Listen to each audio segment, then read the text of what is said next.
Upper body flexibility is not something that's talked a lot about in the running crowd. Usually you're focusing on your legs and making sure your calves and your hamstrings and your quads are all flexible. But equally important is getting your upper body flexible. So how we do that is dynamic flexibility. Right, so what we're going to show here today, Ryan, is a little glimpse of what we do in our dynamic upper body flexibility routine. You know, pretty much a tight muscle is a tight muscle. If your upper body's tight, that means your legs have got to work a little bit harder, and we're trying to save his energy as much as we can. You know, it's pretty misunderstood that we do get a lot of power out of that upper body, both when we're climbing up hills, when we're sprinting, changing speeds. Upper body's a huge player. So if it's tight, it's inefficient, you know, that muscle's going to have to, you know, work a little harder, and we're trying to make it as easy as possible for you. So what we'll start out is with just what we call a basic kind of chest and shoulder opener. So what you'll do is you take the bar, you know, any kind of bar will work, broom handle, pull.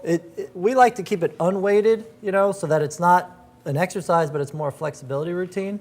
So what you'll do here, nice wide grip for you, and you're just gonna lift that bar with arms straight up and over your head, get a big stretch through those pecs, and then return it back, you know? Yeah, and so I can feel like this is not quite wide enough. Right, so the elbows are, you know, are coming unbent, so we'll go real wide with it and just let you try to come up and over.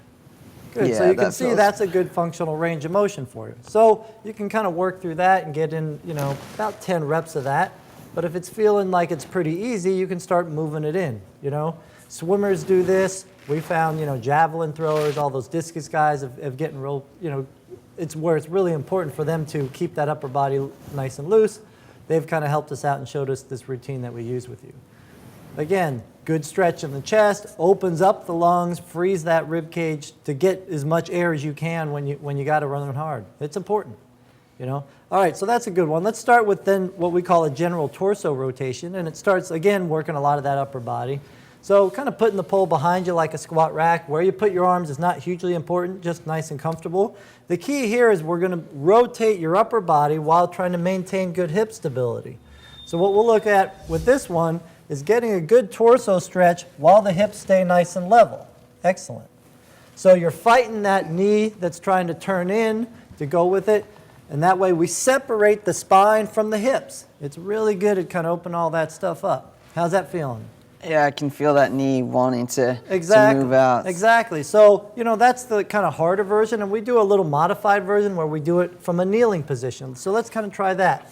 So when we kneel, it takes the hips out of it a little more, gets you a big stretch, so we're nice and tall, working quadratus lumborum in the low back, but really getting a good functional stretch through that whole spine. Doing all right with that? Yeah. And as you can see, you can use the bar to kind of measure your improvement. So if you kind of follow that bar and see how far you're getting in front and behind, you can start to see all the muscles opening up. Excellent, nice.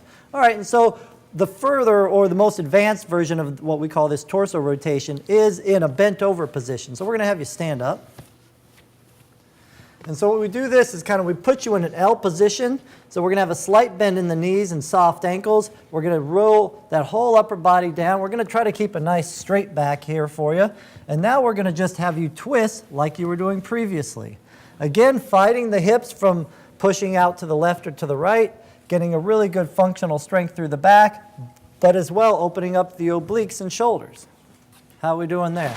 Yeah, that's definitely a good stretch. Yeah, definitely the toughest one of the bunch. And to get real deep with it, you can get a partner and kind of assist you if it's a little hard with the motion, but not too hard, just keeping it nice and smooth.